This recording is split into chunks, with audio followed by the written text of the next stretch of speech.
17 सप्टेंबरच्या मध्यरात्री कोथरूड भागामध्ये दोन निरपराध नागरिकांवरती हल्ले करण्यात आले। एकावरती गोळीबार, दुसऱ्यावरती कोयत्यानी वार। हल्ले करणाऱ्या या 7 आरोपींची ओळख पटली तेव्हा ते निलेश घायवळ टोळीचे सदस्य असल्याचं समोर आलं।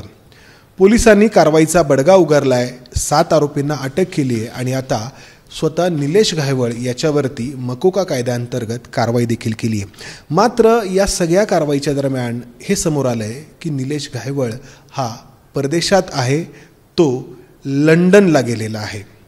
मग आता ही कारवाई कशी होणार आहे हे जाणून घेण्यासाठी आपल्यासोबत पोलीस उपायुक्त संभाजी कदम आहेत। सर, सर्वात आधी हे जे 7 आरोपी हल्ले करणारे आणि निलेश घायवळ यांचा संबंध काय आहे या कारवाईच्या निमित्ताने? आता जे परवा घटना झाली 17 तारखेला संध्याकाळी 11:30च्या दरम्यान जी कोथरूडमध्ये घटना घडली, त्या घटनेमध्ये जो जखमी आहे त्याच्यावरती फायरिंग झालेलं होतं। तर त्या घटनेमधले जे प्रत्यक्षदर्शी जे म्हणजे त्या ठिकाणी हजर असणारे जे आरोपी आहेत त्यापैकी आपण 5 आरोपी अटक केले आहेत। ते मयूर कुंबरे नावाचा मेन आरोपी आणि बाकीचे इतर ते साथीदार होते। याच्यामध्ये आपल्याला तपासात असं निष्पन्न झालं की ही जी सर्व आहे ती निलेश घायवळच्या गँगची सर्व हे मेंबर्स आहेत आणि पूर्वी त्या भागात आणि पूर्ण महाराष्ट्रामध्ये किंवा इतर आसपास कोथरूड आणि आसपासच्या परिसरामध्ये त्यांच्यावरती भरपूर सारे गुन्हे दाखल आहेत। त्यांच्यावर पूर्वीचे 1-2-3 मोका आहेत, काही तडीपारीचे कारवाई आहेत किंवा बाकीचे याच्यामध्ये मारामारीचे गुन्हे, 307चे गुन्हे आहेत, 302चे मर्डरसारखे गुन्हे आहेत, अशा मोकासारखे गंभीर गुन्हे आहेत, एक्स्टॉर्शन, खंडणी किंवा लोकांना मारहाण करणे, रायटिंग करणे, अशा वेगवेगळ्या प्रकारचे अतिशय गंभीर गुन्हे ह्या सर्व टोळीवरती पूर्वी दाखल आहेत। त्या ह्याच्यावरून आपल्याला ही सर्व जी मेंबर्स आहेत ते आणि सर्व ॲक्टिव्ह मेंबर्स आहेत ते निलेश घायवळच्या गँगचे आणि निलेश घायवळसुद्धा या गँगला ॲक्टिव्ह करतो आणि तो त्याच्याच मार्गदर्शनाखाली ही सगळी गँग चालते। सर, त्याच्यामुळे आपण आता निलेश घायवळवरती मकोका अंतर्गत कारवाई करतोय। निलेश घायवळवरती नक्की याच्या आधी किती गुन्हे नोंद आहेत, कशा स्वरूपाचे आहेत, थोडं सांगता येईल? निलेश घायवळवरती याच्यावर पूर्वी मर्डरचे गुन्हे आहेत, रायटिंगचे गुन्हे आहेत, दंगा करण्याचे गुन्हे आहेत, एक्स्टॉर्शन किंवा खंडणी मागण्याचे गुन्हे आहेत, मोकाचे सारखे गंभीर गुन्हे त्याच्यावर दाखल आहेत किंवा रायटिंगचे गुन्हे आहेत, फायरआर्म्स जवळ बाळगण्याचे सुद्धा वेगवेगळ्या प्रकारचे याच्यावरती गुन्हे आहेत। असे जे सिरियस गुन्हे जे आहेत आपल्या पूर्वीच्या IPC आणि आता BNS प्रमाणे हे सर्व गुन्हे त्या निलेश घायवळवरती दाखल आहेत।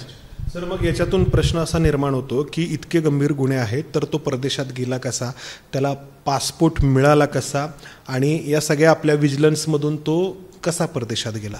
आता याच्यामध्ये हे पोलीस चौकशी याच्यामध्ये करत आहेत, परंतु पूर्वीच्या एका गुन्ह्यामध्ये हायकोर्टाने त्याला पासपोर्ट जमा करायचा पण आदेश दिला होता, परंतु त्यांनी तो हायकोर्टच्या आदेशाचं सुद्धा उल्लंघन केलेलं आहे। ह्या सर्व गोष्टी आता सर्व आम्ही रेकॉर्डर आमच्याकडे आहेत, त्याप्रमाणे पुढची कारवाई याच्यात आम्ही करत आहोत पुणे पोलीस। आत्ता तुम्ही जेव्हा तपास सुरू केला ह्या सगळ्या कोथरूडच्या प्रकरणाच्या अनुषंगाने तेव्हा तुम्हाला काय आढळलं तुमच्या तपासात? तो कुठे आहे, कोणासोबत आहे?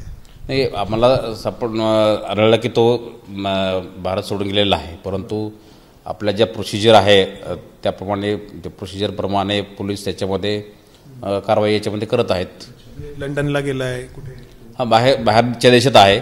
आता एक्झॅक्ट लोकेशन आपल्याला माहिती नाही, परंतु बाकीच्या त्याचे सर्व लोकेशन्स आणि त्याचे जे हालचाली आहेत त्याच्यावरती नुसार आपल्याला त्याच्या मागावरती आहेत पोलीस।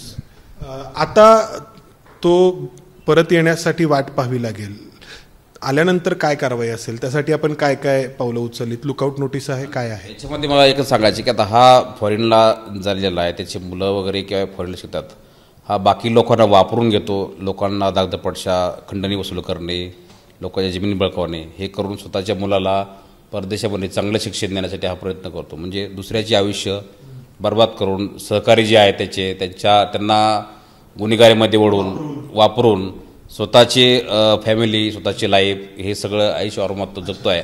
तर अशा प्रकारची याची स्वरूप पार्श्वभूमी आहे। हे खूप गंभीर आहे की या निलेश घायवळची स्वतःची मुलं परदेशात आहेत, तो स्वतः परदेशात राहतोय, म्हणजे एक तिथं दुसरं घर असल्यासारखं आहे आणि इकडे त्याची ही जी काही कामं आहेत, जी नवीन नुकतीच वयामध्ये आलेली मुलं आहेत त्यांना गुन्हेगारी कृत्यांसाठी वापर करून घेणं आणि स्वतः हे असं, म्हणजे ते सगळे जे बाकी त्यासोबतचे जे बाकी मेंबर्स आहेत त्यांचा खांद्यावर बंदूक ठेवून किंवा त्यांचा वापर करून लोकांना दागदपटशा करून त्यांच्याकडून खंडणी वसूल करून किंवा आपल्या जमिनीचे व्यवहार असतील किंवा आपल्या त्याच्या गुन्हेगारी पार्श्वभूमीचा लोकांना धमकावून ह्या सगळ्या गोष्टी तो करत आणि तो स्वतः त्याचे फॅमिलीज किंवा त्यांची बाकीची पुढची जनरेशन आहे त्याच्यासाठी सर्व व्यवस्था तो करतोय.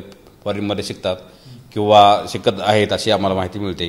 स्वतः फॉरेनच्या ट्रिप्सवर करतो म्हणजे याचा अर्थ बाकी त्यासोबतचे जे लोक आहेत त्यांनी त्याचा नुसता तो वापर करून घेतो आणि स्वतःचं आयुष्य चांगलं कसं होईल ह्या गुन्हेगारी जगताचा फायदा घेऊन हाच ते याच्यातून निष्पन्न होत आहे. सर आता आल्यानंतर त्याच्यावरती कारवाई कशी असेल? लुकआउट नोटीस आहे का त्याच्याबद्दलची? आम्ही ते हे केलेलं आहे, इश्यू केलेलं आहे. तर ती कायदेशीर प्रक्रिया जी आहे प्रोसेस ती पोलीस सर्व प्रक्रिया फॉलो करत आहे. तर निलेश घायवळनी त्याची एक इकोसिस्टीम तयार केली आणि त्या माध्यमातून तो गुन्हेगारी विश्वातून पुण्याच्या जो सक्रिय राहिला त्यानंतर त्यांनी त्याचा जो बेस आहे जे कार्यक्षेत्र म्हणायचं की आणखी काय ते बऱ्यापैकी नगर जिल्ह्यामध्ये आणि नगर जिल्ह्याला लागून असलेला जो मराठवाड्याचा भाग आहे बीड आणि धाराशिव जिल्ह्यांचा त्या ठिकाणी वळवलेला आहे आणि तिथे त्याला अनेक राजकीय व्यक्तींचं पाठबळ असल्याचं आपण वेळोवेळी पाहतो आहोत आणि त्यातून एक ना अनेक उद्योग त्यांनी सुरू केलेले आहेत. ते उद्योग व्यवसाय तो करतोय आणि त्याच्या नावावरती पुण्यामध्ये जी गुन्हेगारी होते आहे ती सामान्यांच्या मुळावरती उठलेली आहे. कोथरूडमधल्या घटनेतून हे निदर्शनास आलं की ज्या लोकांचा काहीही दोष नाही अशा लोकांवरती हल्ले होत आहेत आणि त्याला कारण प्रत्यक्ष अप्रत्यक्षरित्या हा निलेश घायवळ ठरतो आहे.